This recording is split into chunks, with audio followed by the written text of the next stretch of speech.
Maligayang pagbabalik mga kasolid, labang hinihintay na ikasa ni Chavit Singson na Bob Arum kinausap na si Mr. Ohashi at Treasure Boxing Promotion na biglang nagparamdam na sa angas ng Pinas. Mga matitinding bakbakan na ginanap kanina lamang, yan ang ating mga pag-uusapan, ang laban ni Tyson kontra kay Jake Paul at ang laban ni Serrano kontra kay Katie Taylor. Para sa ating unang balita mga kasolid, Fight of the Year, yan nga ang laban sa pagitan nitong si Katie Taylor kontra dito kay Amanda Serrano para sa kanilang rematch. Sa kasalukuyan, itong si Katie Taylor ay merong kartadang 24 wins, 6 knockouts, merong isang talo. Maraming ang titulo itong hinahawakan, IBF, IBO, WBC, WBO, WBC Super Lightweight title. Samantalang itong si Amanda Serrano, 47 wins, 3 losses. Siya naman ang may hawak ng IBO at WBO World Featherweight title. Candidate for Fight of the Year nga itong mga kasolid, at sa katunayan panalo itong si Taylor via unanimous decision kontra Amanda Serrano. Sa naging laban naman itong si Mike Tyson kontra kay Jake Paul, panalo nga itong si Jake Paul via unanimous decision din mga kasolid. Nandun pa rin naman ang lakas nitong si Mike Tyson. Ang problema ng mga kasolid, ang stamina, dahil medyo umiidad na talaga itong si Mike Tyson at hindi na talaga kakayanin pang humarap sa mga bagitong katulad nitong si Jake Paul. Congratulations sa bakbakan ng dalawa. Maganda rin naman ang ipinakita. Pero talagang dihado sa laban itong si Mike Tyson. Sa unang pagdepensa naman itong si Mario Barrios sa kanyang WBC title, nauwi nga sa tabla ang kanilang bakbakan na kung saan napabagsak pa nga itong si Barrios. At target pa rin itong si Mario Barrios na makaharap ang ating pambansang kamao na si Manny Pacquiao.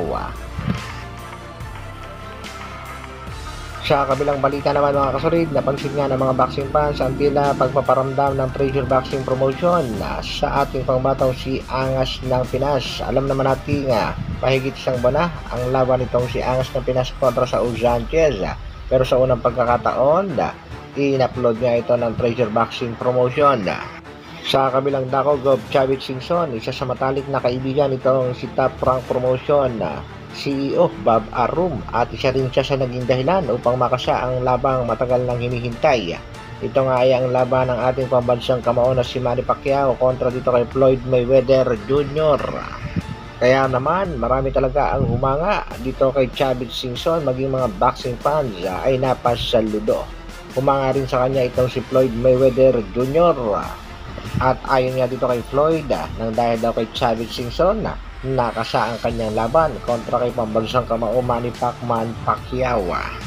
At sa mga nagtatanong kung may pag-asa pang maganap ang bakbakan Casimero at Naoya Inoue, walang imposible yan kay Mr. Chavit Singson na pag ginawa niya ng paraan siguradong matutuloy ang hinihintay nating bakbakan.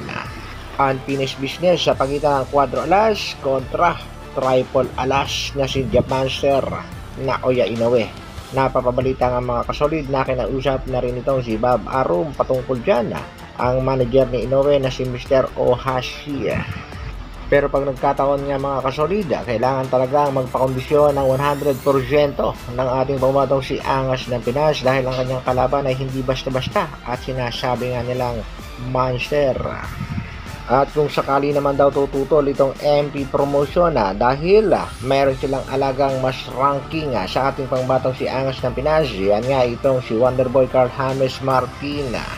Sagot ng mga boxing fans, pagtapatin mo na Wonderboy Martin kontra Angas ng Pinas nang magkaalaman na.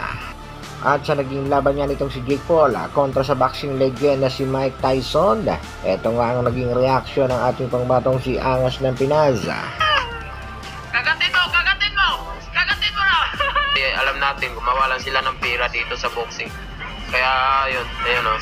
Hindi na bumitaw. Alam natin to guys. Ayun, manitok to at... Abang-abang lang mga kasolid sa mga exciting panglaban ng ating pangbato at nag-iisang Angas ng Pinas, Cuadro Alas, John Casimero, at sana sa pagkakataong ito hindi na umiwas pa itong tinaguriang Japanese master na si Naoya Inoue. Kaya good luck kay Cuadro Alas, General Casimero. Hanggang dito na lang muna mga kasolid. Maraming salamat sa patuloy na pagsuporta at panonood.